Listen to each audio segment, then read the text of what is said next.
السلام عليكم ورحمة الله وبركاته، ومعاكم محمد الصادق من الصادق تك. والنهارده أول حلقة من حلقات اتعلم كمبيوتر ببساطة. يلا هات النسكافيه أو قهوتك وتعالى علشان نبتدي مع بعض ونحكي الحكاية.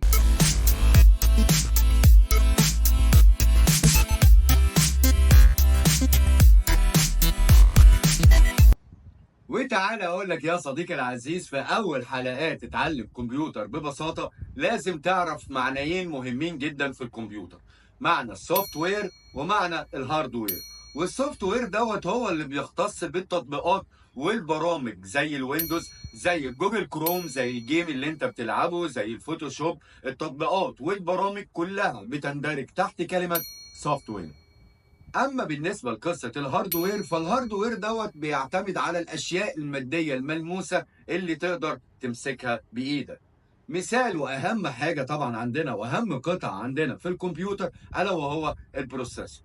والبروسيسور ده هو مخ الجهاز، وهو اللي بيفكر واللي بيقوم بجميع العمليات الحسابيه اللي موجوده جوه الكمبيوتر.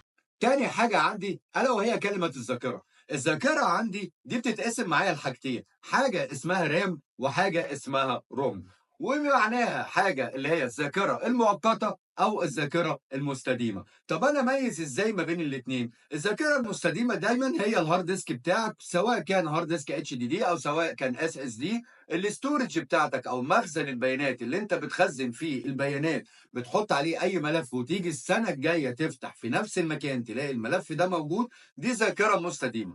اما بالنسبه للذاكره المؤقته الا وهي الرام، الرام ديت هي اللي انت لما بتشغل اي برنامج او بتفتح اي حاجه، هي اللي بتقوم باستحضارها من الهارد ديسك وتروح شايله كل الفايلات دي كلها على كتافها، علشان يكون معدل نقل البيانات ما بينها وما بين البروسيسور عالي، فيكون اداء الجهاز بتاعك عالي. معنى كده ان الرام بتاعتك ديت كل ما هي بتزيد كل ما اداء الجهاز بتاعك بيكون افضل.